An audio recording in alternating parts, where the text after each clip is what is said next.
Welcome to E3 2014. I'm Max here with Tom McShay, who just got to take an extended look at the new Dragon Age game. Now, Tom, I want to know about this game because I know a lot of people, they really like Dragon Age Origins, and then Dragon Age 2 not so much. So where does this game kind of stack up? Is it more action-slanted like 2, or is it a return to sort of the strategic elements of 1? Well, it has the action combat, which was in the first one too. I mean, you can get into the fray yourself, right. And there's the magic powers, and there's the attack power.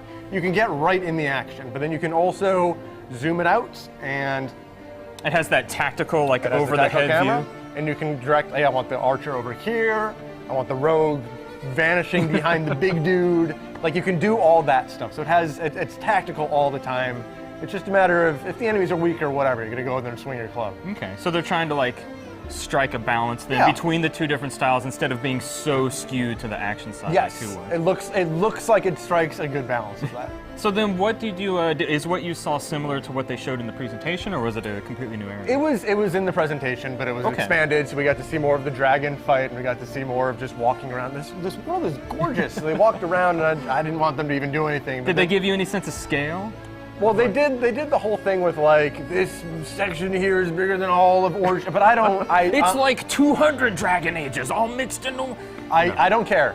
I don't care about that, but it looks like it's a good-sized world that has interesting things to do and looks good, which is more important to me than like the raw square mileage, which who cares? And then Dragon Age, of course, has a ton of memorable characters throughout the series. Are we seeing any returning familiar faces? They said there'd be returning familiar faces, but there was none of them so far. But we saw this one dude who had like a little evil mustache.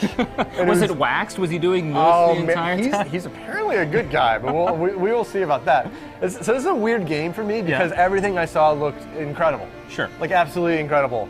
But like the second one kind of sucked. I know. So the developers obviously they want to put their best foot forward, but how indicative is this of the larger product? I know. So I mean, it was a controlled demo for a half hour. It wasn't playable, even though it comes out October 7th. Right. But really, I am completely optimistic. I think that game looks incredible. And you already said it's coming out October 7th. Do you remember which platforms?